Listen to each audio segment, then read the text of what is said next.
This cold and flu season, Instacart is here to help deliver all of your sick day essentials. Whether you're in prevention mode and need vitamins, hand sanitizer, and that lemon tea your Nana swears by, or you're in healing mode and need medicine, soup, and a lot more tissues. Simply download the Instacart app to get sick day supplies that reinvigorate or relieve delivered in as fast as 30 minutes. Plus, enjoy $0 delivery fees on your first 3 orders. Excludes restaurant orders. Service fees and terms apply. You can support this podcast at patreon.com/partnersincrimemedia. I'm Rebecca Lavoie, and this is Crime Writers On.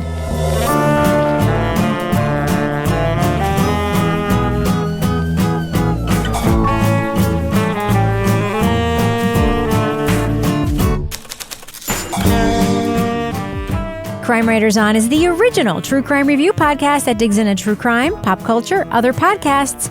And on this episode, the man who executed IRA informers was a double agent for the British. Why did authorities turn a blind eye while he executed Irish informants to protect his own cover? We'll talk about the podcast Stakeknife from BBC Sounds.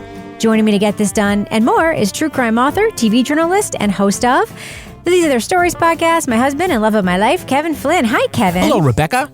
Also with us is private investigator, certified pet detective, resident cat lady, and author of the Piper Green series of cozy mysteries, Laura Bricker. Hi, Laura. Hey, Rebecca. And finally, our resident Doubting Thomas, author of the City Trilogy of novels, host of Rip Current, Strange Arrivals, and our Patreon Deep Dive Book Club podcast host, Toby Ball. Hi, Toby. Hey, Rebecca. So, Kevin, this is Thursday's show. What's coming up on Monday? Yeah, Monday we're going to talk about the 4-part series from Max. It's called The Takedown, American Aryans. All right, your people. No, I'm just kidding. Wait, hold on. We're going from the IRA to the American Aryans? I was joking. Oh, jeez. All right, that sounds very interesting. But before we begin the show, I have a question for Toby Ball. Okay. That we were all thinking when we began taping this podcast a few minutes ago. Sure. Toby, we all showed up wearing every sweater we own layered over another sweater. You showed up in a tie-dyed t-shirt.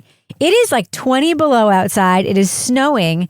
What is going on with you? Do you have a magical power of just not being freezing? I'm super tough. Oh, and that's the only way right. I can prove it. Jeez. I'd just gotten out of the shower, and so I still had that little shower warmth going. But as you can see now, I've got a flannel shirt as well and bundled up. You know what sounds like really like decadent would be to take like your sweatshirt or whatever and throw it in the dryer for 10 minutes No, and then just take a towel that warmer. and then put it on like when you're getting dressed and just like have that warm. Oh, wow, that just seems decadent. I really want a towel warmer. There's a new kind of towel warmer, Kevin, that's like our friend got one for their hot tub situation. It's like a bucket and with a lid. So you don't have to hang your towels. You just throw them in there and it heats up your towels while you're in the shower. Doesn't that sound great? Do you put your robe in there? Oh, wow. All right, so Kevin, we've got a meaty topic to tackle today. Should we get into it? Oh, yes, we should. All right, leading off. Freddie Scappaticci was a notorious enforcer for the IRA's internal security unit. His job was to find, to interrogate, and to kill suspected informers. The story, which has been running since Sunday, is that he was an informer all along, a crucial secret agent for British intelligence. In 2003, Northern Irish journalists outed Freddie Scappaticci as one of Britain's most notorious double agents. His codename was Stakeknife. For years, he was in charge of finding and killing informants within the IRA and was now accused of working with the Brits all along. I see a rat standing in the dock, an informer who's doing his utmost to save his own skin and doesn't give a damn about the damage he's done to his own people. The story rocked those on both sides of the Troubles. High-ranking British officials were criticized for allowing their secret asset to kill and torture with impunity. And families of those killed for being alleged informants questioned whether they were executed to keep the IRA from suspecting Scappaticci was the real traitor. They took my life away from me. Or what should have been my life. They took that away and they had no second thoughts because they needed their person. Who gets to play God? Stakeknife is the second season of the podcast Cover from BBC Sounds, Second Captains, and Little Wing. Host Mark Horgan explores how British Army intelligence sanctioned Scappaticci's dirty work and the lengths taken to protect their valuable operative. He also brings us relatives of those murdered by Stakeknife to talk about the lifelong pain and stigma of having a loved one executed for being an informant, whether it was true or not. Spoiler alert, we're going to be talking about plot points from Stakeknife. So if you want to remain spoiler-free, go to the estimated time code in our show notes for our thumbs up or thumbs down reviews. So Laura, you and I have similar feelings about one aspect of this podcast. So I'm going to turn to you for the first question. Okay. I think listeners should be prepared that they are entering somewhat of a saga with this podcast. It's very detailed. The episodes are long, and it's a thick story. Yeah, this is the type of podcast that I wouldn't binge it in 1 week. I would listen to this week to week or space it out over time. It is very dense.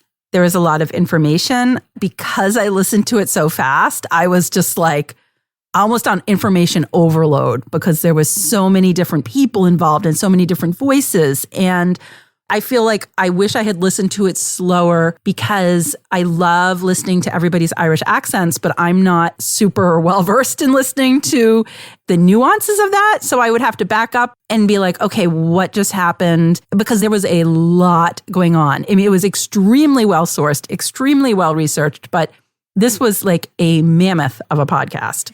I agree. And I'll just say a lot of men's voices in the podcast, which I know there are a lot of men in the story, and they kind of all end up kind of blending together. The opening episode has this incredible interview with a woman who's a journalist.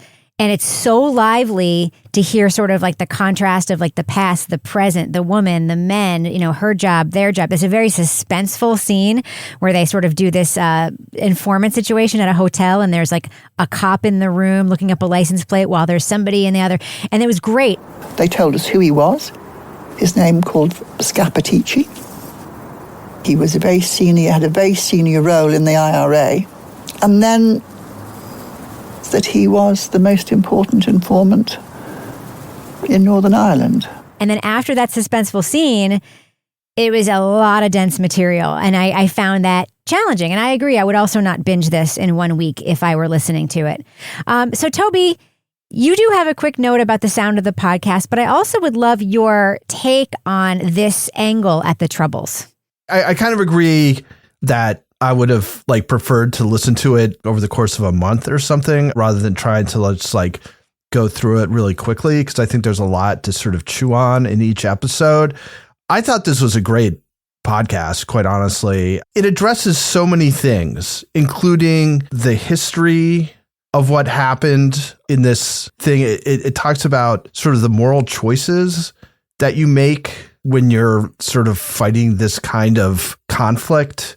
It sort of does a similar thing to like what a lot of the really good spy novels do, which is to sort of talk about the moral ambiguities of being involved in this kind of work, how loyalties are kind of slippery, and that a lot of times it seems like it's almost confusing to people where their loyalties lie and what they're doing. Like each one of these episodes, some of them are sort of 2-episode stories. It's sort of the impact of these actions that are taken by Scappaticci, and not just what happens to sort of his victims, but the people who remain afterwards. So I was really taken with the podcast. And again, if I could have spread it out over a longer period of time, I think it would have been even more so. There's a very dramatic scene, Kevin, and a very emotional ending to episode 2. Mm-hmm. And I actually had made note of that as well, because again, it was a real highlight for me because it stuck out from the texture of the rest of the podcast. Do you want to talk about what happens in episode 2? Yeah, I mean, there's so many great moments like this throughout the series, but we get a really great one. I think probably the best of these stories happens in the second episode, and it's about this guy, Seamus, who is with Mark, the host, and they're tracing the path to where his brother was taken for his execution, where his body was found, right? And it's funny because, you know, we're kind of fresh off of watching Say Nothing, so we have the primer on sort of the whole history of the Troubles and from within the IRA, and I mean, even later we hear from Dark, which is fantastic. Say Nothing character, and a real person, obviously. Yeah, but so not only do, like, while this is happening, do we get interspersed the important backstory about how the internal security unit operated But we have like this really interesting root talk that builds to a real climax. So Seamus was very matter of fact about his brother. I mean, there's even one spot where he said like to his own mother, like, oh yeah, well, if he was an informant, I would have shot him myself. Yes. Which is fucking cold. That is cold, right? Yeah. And so for all these years, he thought that the body was found like in this place. And when they get there, you know, to sort of like confront it, Mark says like, no, I mean, I have seen the archival footage and there was a certain pub behind it, but I think I know where that pub is. So all of a sudden, Seamus is sort of on the back foot because now he's unsettled about sort of what his thoughts were for the past 50 years. And then we meet somebody who like knows where it happened and points to it. And they go there and he asks like if he could say a prayer for his brother. And then he says the Our Father in Irish. Can I say a wee prayer for him, Mark? Yeah, please do, yeah. And then like you just wait and then he breaks down. I feel so sad, I really do. I feel all over the show here. I really do. I don't know what to think. I just feel it's such a long journey. You know, I just thought like, oh, wow, like this is a powerful thing to capture, but it also says an awful lot about all the other people who are involved. Now, imagine that you're a family member like that, but you doubt that the person that was killed was ever an informant, right? Mm-hmm. And we do end up hearing like different stories about that on people who were left behind and what that stigma was that they had a family member who, you know, was a turncoat. But I thought that scene was just really fantastic. I think this is an exceptional series throughout, but that's a real highlight. So this story reminded me a lot of like the Whitey Bulger case in one aspect, which is that Whitey Bulger was an American mobster who went on the run for a long time. And it turns out after, you know, he was caught, he ended up dying in prison and stuff. But it turned out that he was also feeding the FBI information and the FBI knew that he was killing people while he was in the mafia and didn't do anything about it and didn't seem to care. And my one sort of thing about these stories about the IRA are, they're very much are like mafia stories. And yes, the impact of the violence gets really meditated on in this and in Say Nothing. That being said, a lot of people who committed this violence are walking around and give interviews on this podcast. And it's disconcerting to me in many ways that just cause or not, the methods of this organization and of the British intelligence service were fucking brutal, like absolutely brutal. Like we would be, I think, not we as in the four of us, but I think that history would be framing all this very differently if this happened in a country that was not populated by predominantly white people at the time. It is extremely brutal. The torture methods are horrible. And basically, systematically bringing people to a house that they know is like a torture house and then knowing that they're going to die. And then their brother being like, I would have done it myself if I knew he was a turncoat. Like, that's fucking brutal. It's been normalized. It's normalized because of the time period they were living in. It's like people that are in like, say, like an abusive relationship and they don't realize until they get out of it that, oh my God, that was really not good. That was really not appropriate. But in this case, it's like a whole country. And so everybody continues to talk about it in a way that's just like, oh yeah, like not no big deal, but just in a way that's a little bit almost, I want to say cold, but just sort of detached because detachment is the correct word. They put it in the Irish feelings box and put it under the bed is what they did. Yeah, like you were talking about going to these houses and they have that guy who's talking about what it was like when he was being searched. I was then searched from head to foot by an armed person. My head was searched, my ears, my nose were searched, my t-shirt was pulled up, and my chest and back were examined. My jeans were opened up and pulled down to my knees.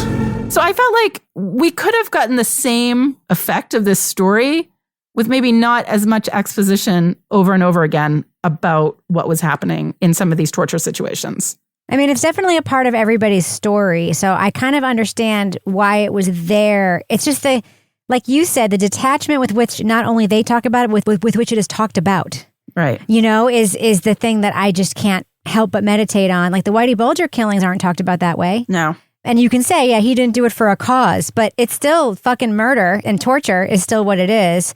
I don't know. It's interesting, but of course. And in that Whitey Bulger thing, they had an FBI agent who was a turncoat, right? Yeah. And then it's like, okay, well, who's supposed to be the moral authority here. Exactly. Right, And that's that does sort of strike resonant with me. But also, Toby, Say Nothing was very much about the lasting legacy of the violence. Do you think this is a good pairing with Say Nothing? Does it balance it out? Is it the same information again? What are your thoughts? Yeah, I think it's a really good sort of companion piece to it, because I think both things take seriously sort of the moral dimensions of what they're talking about.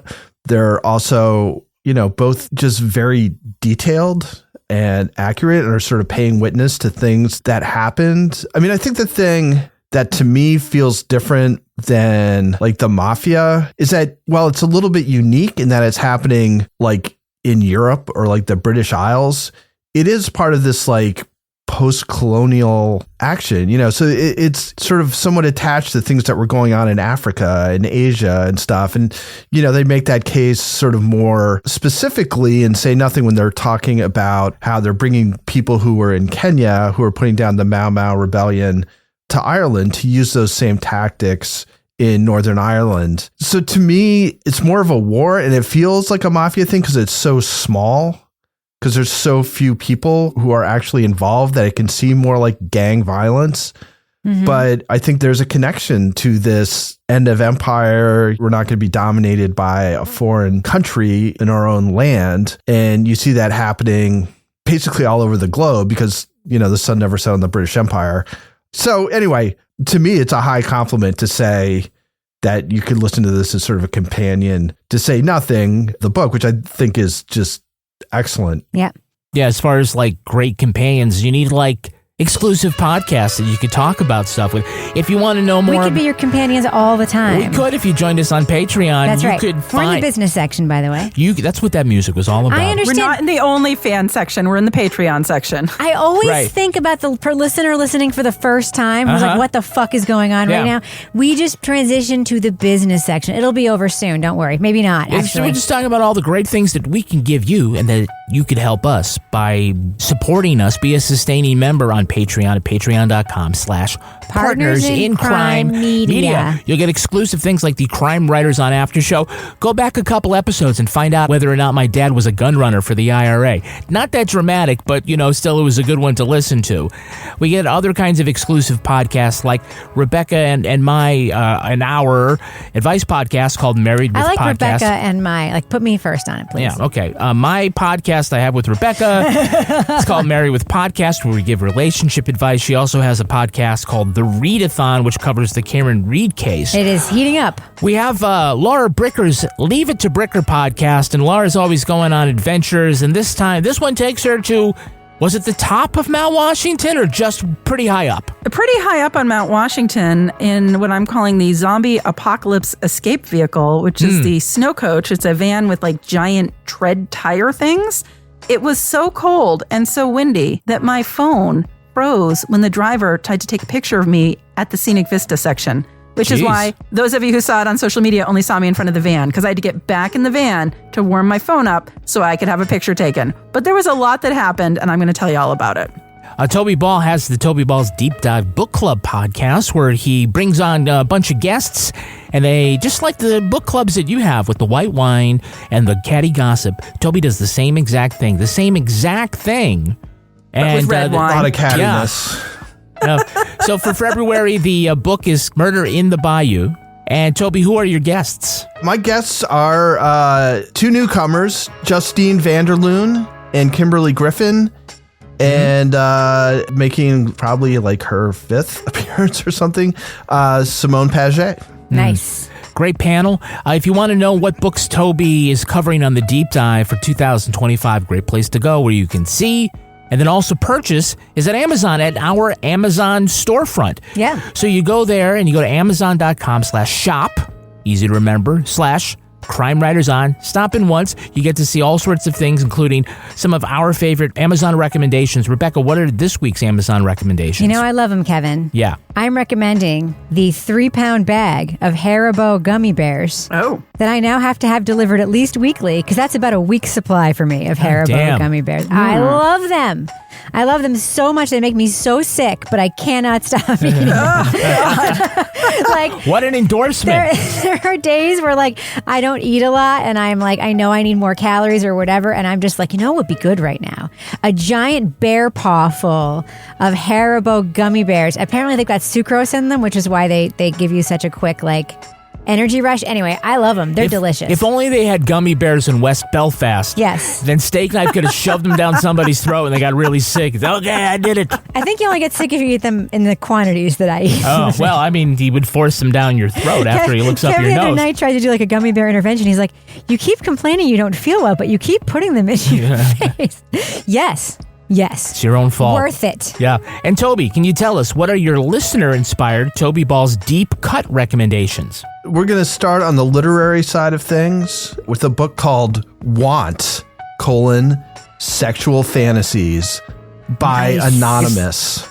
But isn't that Gillian Anderson from X-Files and Sex Education? I think that's her book. She's not that anonymous. Well, I think it's both her book, and I don't know if it's the same one. Someone will correct me, but she has a book that is like a compilation of letters. Yeah. And I think she wrote some of them, and I don't know, but she has really gotten on this sexual wellness kick. Wow. And she does have a book, and I thought it was called Want, but Toby's just gonna have to Toby likes getting all the dirty books. I'm not going to do any research on this, so that's it. Go into private browser mode, Toby. Ask Simone Paget when she comes on. I'm sure she knows. All right, yeah. And then the next thing, again, this is a little hard trying to figure out exactly what's going on with this, but it's Brass Monkey Bingo to a dumb meeting. And then there's a bunch of strange I got it. It's bingo with a weird hyphen. Yeah, it's bingo to a dumb meeting, and then there's some weird symbols, and then it says game book with perforated people watching bingo cards for office meetings and cubicle life. I love this. Yep. So you can get it if you want to on Amazon, Rebecca. I want that. That's amazing. Bingo card for your meetings, and you're like, someone spills their passive aggression. Dumb meeting, yeah. You can just sit there with your card and just fill it up, and people be like, "What are you doing? What are you doing?" You're like, "Nothing." Could have been an email. Click. Yeah. Meaningless buzz phrase. Yeah. Yes. But yeah. Oh, that's great. I love it. Brass Monkey Bingo. Yep. Cards. Someone says KPI. Click. I love it. All right. Well, there you go. Key performance indicator, Kevin. Yeah. All right. Well, you can shop us first at Amazon.com/shop/Crime Writers On. We earn commissions on qualified purchases. All right, Kevin, before we wrap up the business section, do we have any Patreon patron saints of the week this week? Our Patreon patron saints are Jenny Fremont and Carrie Jacobson. Bless you. Thank you so much, the two of you, for supporting our show. Thanks to everyone who does so on Patreon. And thanks to those who don't support the show but suffer through the business section anyway. We appreciate all of you. Kevin, can I go ahead and fade that music out right now? Good. All right, Kevin, let's finish up our discussion. Yeah, because we got to make dinner.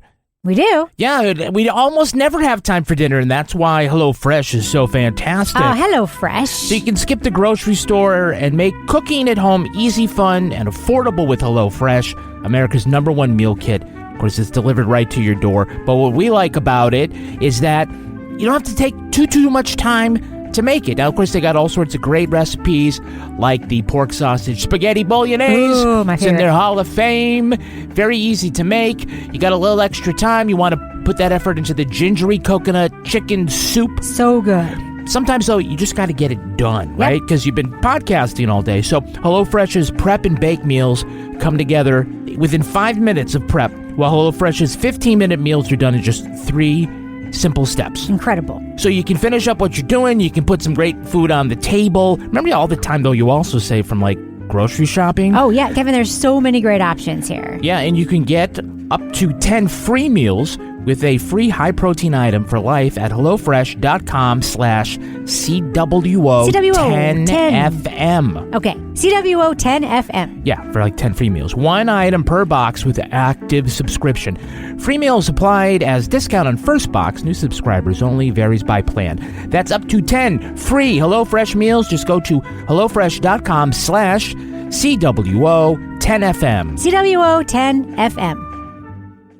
So, Kevin, who's our next sponsor? Oh, we're brought to you by Quince. Hell yeah. Yeah, with the new year comes a new opportunity to reimagine ourselves and, more importantly, our wardrobes. Incredible. Refresh your look with quality pieces and stay on budget with Quince.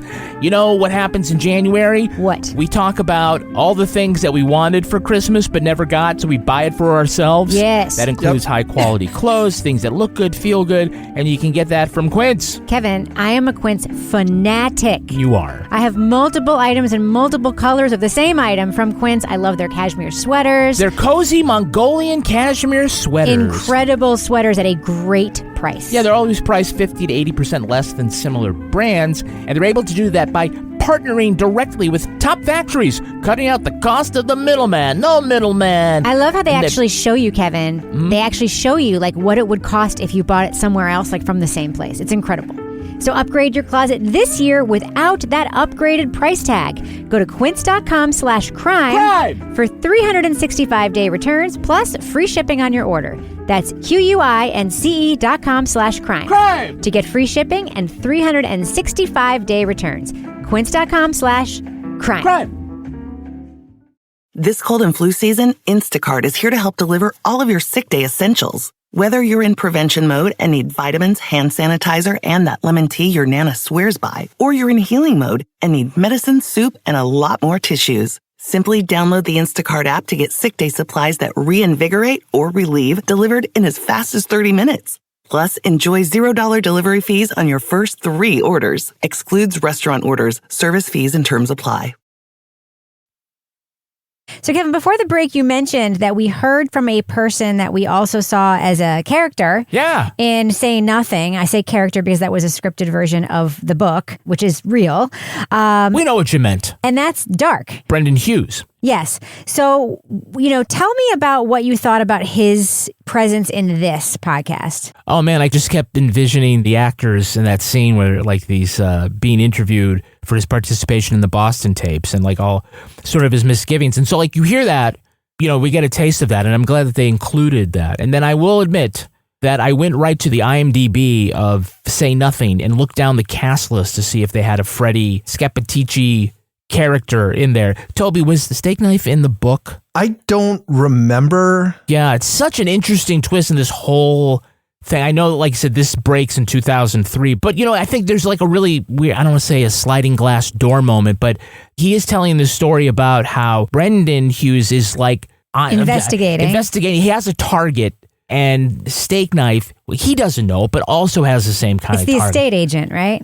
And so it's kind of like you wonder, like, if anybody were to find Stakeknife, right, it would have been Dark, right? You'd have to guess. And another important thing to know is that when Hughes is given this interview for the Boston tapes, this is long before Stakeknife's existence was revealed. So he had suspicions that something was up. But if he had lived long enough, he would have learned that it was Freddie that was the double agent. The scariest one of all. Yeah, scariest one of all. I mean, I think the questions are legitimate. You're always kind of wondering, and we got that from Say Nothing, that people were executed for being informants when it was a lot of suspicion, a lot of smoke, but not always the fire. And so you have to wonder in some of these cases, and the point that they're bringing up is that in those cases, were people wrongly executed because people just had bad feelings, or was it at the misdirection of Stakeknife in order to perpetuate his cover? Yeah. They're like, it's that guy. Or just to keep his bona fides going is like, I'm a badass investigator here and I'm going to find the informants. His cover was so unbelievable that even when he was outed, he was still able to live in Northern Ireland for a little while and not get murdered, right? Because he's so scary that I think people were like, I can't. Maybe he's right. Maybe it is interesting that like neither the remnants, the splinter groups of the IRA, nor the British government really tried to hold him accountable in that dirty way. The British government put him up in a big house. They put him up, gave him a new life. Yeah. Said, okay, whatever, peace out. With neighbors that would watch his dog. Yeah. All right, so Laura, the Boston tapes. We've mentioned them a couple of times. I know this is a project that you have a singular interest in. I just find it fascinating. Again, like we were talking about the detachment and the ability to talk about violence, that at the time of the Troubles, everything is so secret squirrel and it's like we don't trust anyone.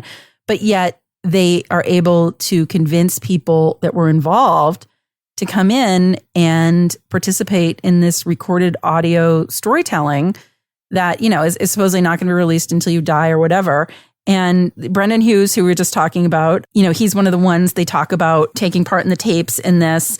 And it's fascinating to me, like, what would kind of compel somebody that had been involved in something where secrecy had been so important? Like, how could they shift to then being willing to share these stories in such detail? I find it fascinating. I find it super interesting. And I'm always just super interested in that when we hear about people that took part in that project. It felt like in the show Say Nothing, like they kind of, at least for some of the people, kind of put forward this idea that as they got older and had been through all this stuff and sort of questioned, was it worth it or what would we accomplish or anything, that was sort of a contributing factor. It also seems a little bit like sort of a version of the Truth and Reconciliation Commissions in South Africa, where it's like you can't really move on from the past unless it's sort of aired out. And in South Africa, it seemed like there was a situation in which these people weren't going to be hunted down and killed after they testified. And in Ireland, that's not clear that would be the case, so that you have to do it under secrecy until you die. But I think when you're involved in something like that, it does seem that at least the way it's often portrayed is that in hindsight and having been through all this, you feel like you have like some moral authority to talk about the shortcomings of it or the pointlessness of it or whatever. I'd be interested if there are people who talked to them and were like, yeah, it was fucking awesome. You know, we killed a whole bunch of British guys and it ruled. I mean, I don't know if that's there. What's interesting to me, and I think this is mentioned briefly in the podcast, but I looked it up, is that Anthony McIntyre, who's doing some of these interviews, he's a former IRA volunteer. He went to prison for 18 years for shooting into a crowd in an IRA attack on a suspected Ulster dude who was a doorman at a bar. And then after he got out of prison, he became an academic and he got involved in this project. Like, I think that's super interesting. You know, one of the things that like we were talking about is sort of the length of the podcast, 10 episodes, and the times vary from 40 minutes to an hour. So it's, in that sense, it's uneven. And a lot of these true crime series that we deal with, the producers like to take advantage of the week after week schedule to crowdsource their investigation. And a lot of times it's folly, right? If you have information, blah, blah, blah. And I thought it was really interesting that solicitation brought about a whole bunch of new reporting that we hear bits of. We don't realize that this is where it's from, but we really get into that final episode that people have been listening and have their stories to tell. And so the direction of the podcast ends up being altered from where they think it's going in episode 1, because they have people coming up and they tell more of their emotional stories. And again, going with one guy, very much like we did with Seamus, but in the last episode, going to like, well, where did Freddie spend the rest of his life afterwards? And man, on a British Army base in a big old house for like 6 months, and then they move him to this other community where everyone just thought he was the fat neighbor who like really liked cats or whatever the hell it was. His cat was called Porky, right? Or was that the other guy? Porky. I have a cat called Porky too. It's a lot of bad cats in this, and a bad dog and everything like that. That atmospheric stuff is like, I think, really good. But again, you know, these like Root Talk things, they build to something. The way that the storytelling aspect of each of those episodes is really good. And so it comes like with this, you know, big climax when they get to the source of the information that they're seeking. Kevin, I have a question for you. It came up earlier. There is this sort of all's fair attitude, right? Yeah. And as we talked about, there's some detachment with which that's discussed in this podcast and in other interviews and in the Boston tapes, frankly. What do you think about that? Yeah, this podcast is like much more than just Stakeknife and like his exploits. It does take a look into, like you said, there's human suffering caused by all these practices. And as someone pointed out, like it just seems like for those who are involved, the real sins are not the guerrilla warfare, right? It is the sense that like, oh, well, you snitched, you deserve to die. Or you guys were, if there's collateral damage with civilians, we're saving lives. It's fine if we stop these terrorists, right? You know, and so that's the real shame that stays today, that someone like says, well, who gets to play God? Right. And they're not speaking of like who gets to decide who lives and dies. Maybe they are. But it's sort of like who gets to decide how the rest of us go on living our lives afterwards. So the idea that and I'm thinking about, there are people that like tried to like point this out. That weird guy, Ian, who's always recording everybody. I don't know how he's recording me, but he is. Why did you record them? I record every fucker. You recorded me? Yeah. Where are you recording me? Everybody gets recorded. There are just so many like interesting moral questions inherent in this saga. And, that's one of them. Is like, well, what is the real sin here? You're like, oh, well, it's way more worse to be a tout, which is a snitch, than it is to have stuck a bomb in a car in the middle of a square or something like that. It's just, and then I guess it's even worse to have been a guy who could have done something about it, but let it happen for operational security. Like Toby said, the moral ambiguity, the gray areas, that is something that is inherently interesting, and they find that in this episode, in this podcast. It's very compelling to me to hear British people in this podcast be so horrified at the actions of their own government. I'm like, that's how you're supposed to feel when your government does something bad. You're supposed to be horrified. Horrified? What? Toby, one thing that's interesting to me is the IRA is all about like loyalty and sticking with the cause, right? But it is so easy to run afoul of them. Even if you are super loyal, like they're not loyal to their own people in some respect, right? Yeah, well, I mean, I think it's zealotry, right? I mean, it's, you're so committed to a cause that whatever decisions you end up making are justified in that you're trying to reach that goal.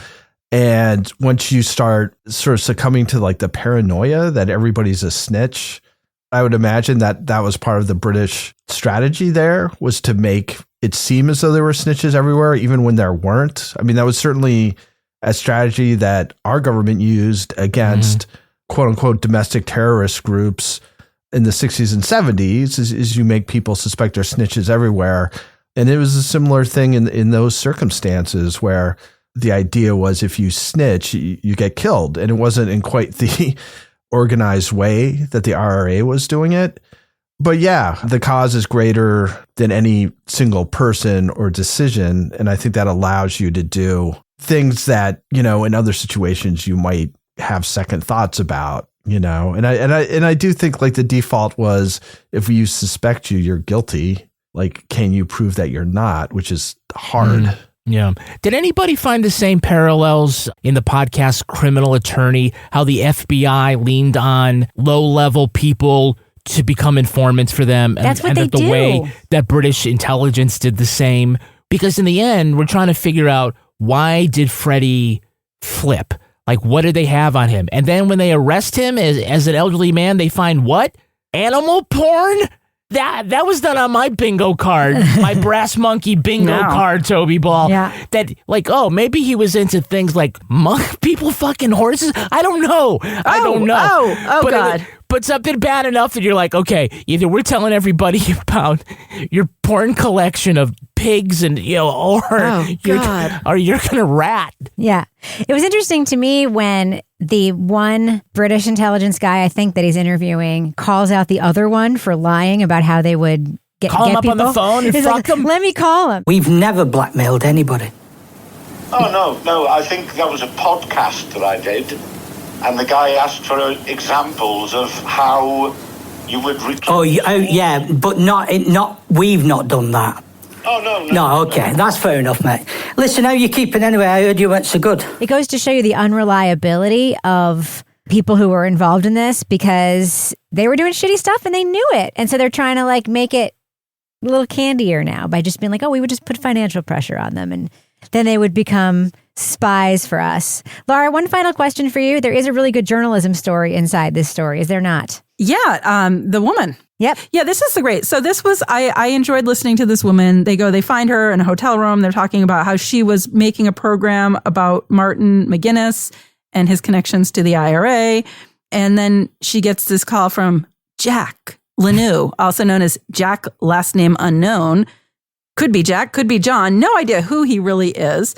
And they end up having this like crazy clandestine sort of setup situation where she goes to meet Jack in the car, and then they get the license plate number and they send it to the police. And then like the police are like, don't do anything else because this could be connected to something really, really bad. Don't mention this guy. End of story. But then she gets to actually write the story about Freddie Scappaticci and how she was shut down. And she actually like writes the story and outs him for this part. And I was just like, there's got to be some like, you know, as a journalist, I don't know, vindication, but just some real satisfaction in knowing that you had the story and now you are going to finally tell that story. Yeah.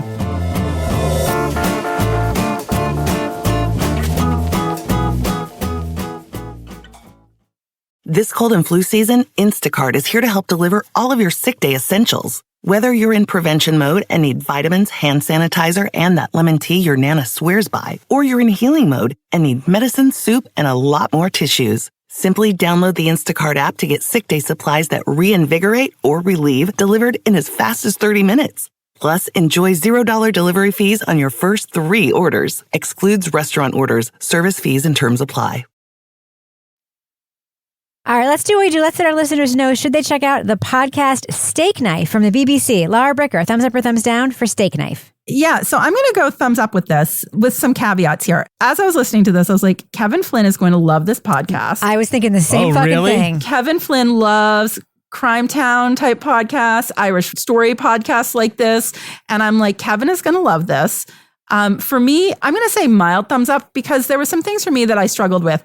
This was extremely well researched, extremely detailed, very dense. It was hard for me to digest all the information in this podcast because there was so much information there.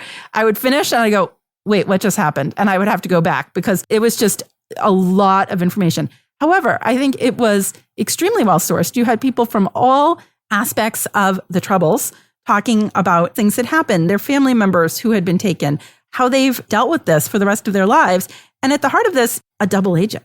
And that is always like, double agent is always something that's interesting to me in terms of like how somebody carries that off, why somebody carries that off, and how did that happen? And what did that mean? And what are the like ramifications that are still trickling out today from that person? So I wouldn't go enthusiastic thumbs up just for me unless I listened to this like over a longer period of time, because I feel like I didn't absorb the entire podcast and all the information just because I listened to like 10 episodes in 1 week and was like, wow, that was like a masterclass in the IRA and what was happening during the Troubles. And I would go back and listen to it. So mild thumbs up. Toby Ball, thumbs up or thumbs down for Stakeknife? I'm a big thumbs up for this. You know, I agree with Laura that it's a lot to digest. And I think the way we listen to it, which is we found out about it and we had a week to listen to this and another fairly long podcast. So you're just kind of blame Kevin blowing through it. No, I mean, it's just the nature of the way we do things, right? Is you don't have a lot of time to kick back and sort of digest things or whatever, because you got to record at sometime next week. That being said, I thought this was like successful on like all fronts in that it gives a really good sense of just a lot of things that are connected to the idea of informants, and in both the people who are identified as informants, whether they were or not, what happens to them, the impact on their families. So these stories that I felt were very compelling and moving in many cases. And then the idea that in the middle of all this is like the big informant who he's sort of like a classic mole from spy novels where you've got a guy in a position where he's like the guy who's supposed to be investigating himself, right?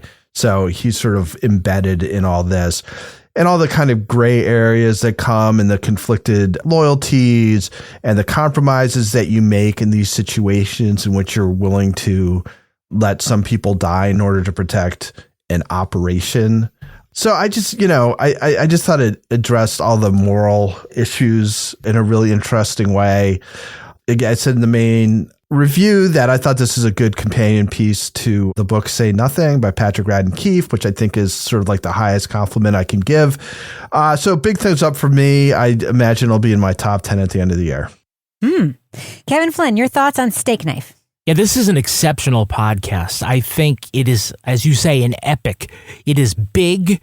It goes really deep into this history, and it is a tour de force of production and storytelling. The access to the archival footage from the BBC is so helpful. Great access to journalists, to people who were involved in both British intelligence and the IRA. And of course, the families of people left behind was so emotional.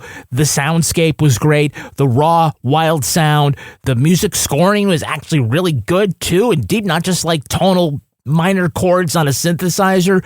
Really great stuff. It does take a long time to digest because, like you said, it's 10 episodes and some of them are longer than normal. So consume it that way. But it's great. It's not just the subject matter, but it's really interesting because at its heart is, like you say, a double agent, but not a smooth double agent, a cruel man, a cruel enforcer, not a smooth guy, and the hypocrisy behind the fact that he was the informant the whole time is just an amazing twist of history. So it is really compelling. It will definitely be on my top 10 list. And I have to say, if it isn't, it means this is an incredible year for podcasting if something knocks this off. Big, big thumbs up. All right, I guess we officially have a boy podcast because I'm only a mild thumbs up on this. Okay, I feel vindicated. Yeah, so I like the podcast. It's well written. The reporting is obviously excellent. However, for me, there is a major flaw. I am not, like Kevin, an enthusiast about the history of the IRA and the Troubles, right? I am somebody who really needs something to be excellent or a great piece of media or to make me interested in the topic before diving into a 100-foot pool about all sorts of minutia on the topic, right? And there are podcasts that do this kind of thing very well. They take something that you think you're not going to be interested in at all, but they figure out a way to hook you. And then all of a sudden you're like, I want to know everything about this, right? And Say Nothing, to some extent, did that. Like Say Nothing was really about this relationship between these sisters. That's kind of how it brought you in. And then the world expands inside of it and you get all this like historical stuff and all these other people.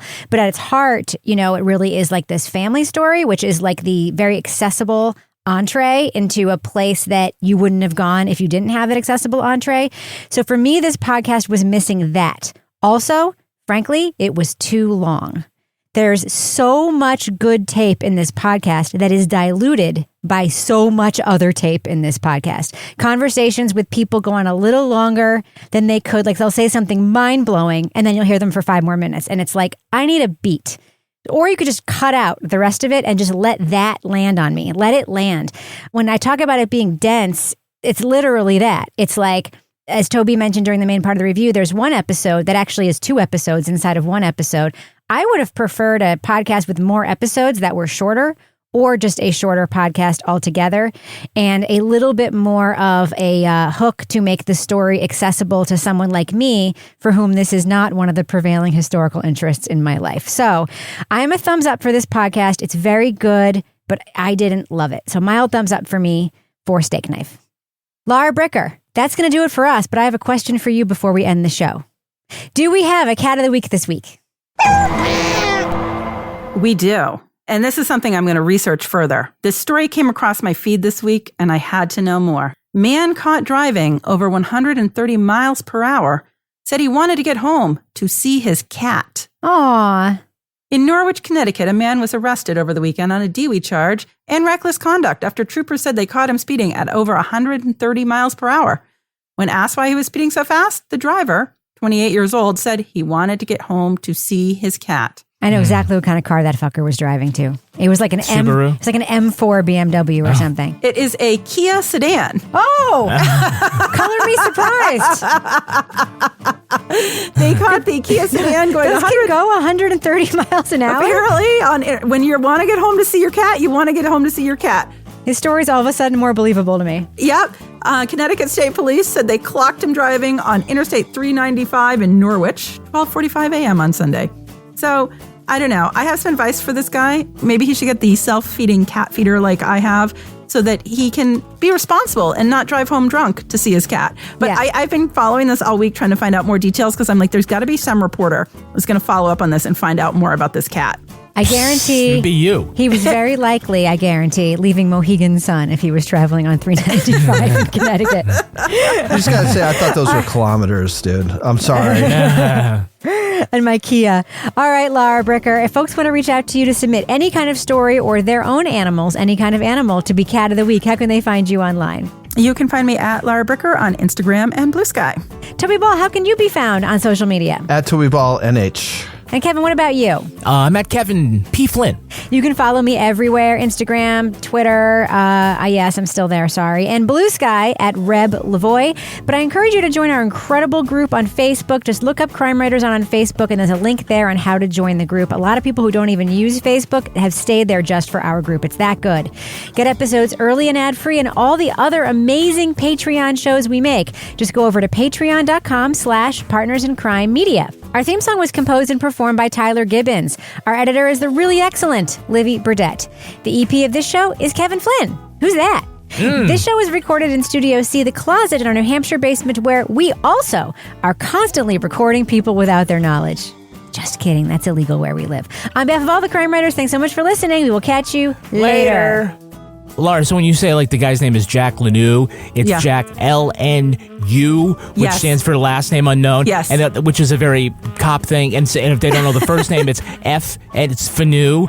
Well, I remember a press release that went out where they arrested a whole bunch of people, or a whole bunch of people were wanted, and it was like Charlie Lanu, Jack Lanu, Fanu. Johnson, there's Fanu Lanu. And everybody thought it was this big, like this Chinese crime family. The reporters did not get it. Well, it used to come across. That's when I do investigations, and I would get like an investigation request. Go interview like Jack Lanu, and I didn't know what it was. I'm like, same thing. I'm like, what do you mean? There's so many Lanus in New Hampshire. Yeah. They'd be like last name unknown. I'd be like, oh, okay. And how am I going to find this person last name unknown? Okay. Call every Jack you can find in the phone book. Exactly. Is your last name Lanu? Jack? Do you like canoes? Canoes.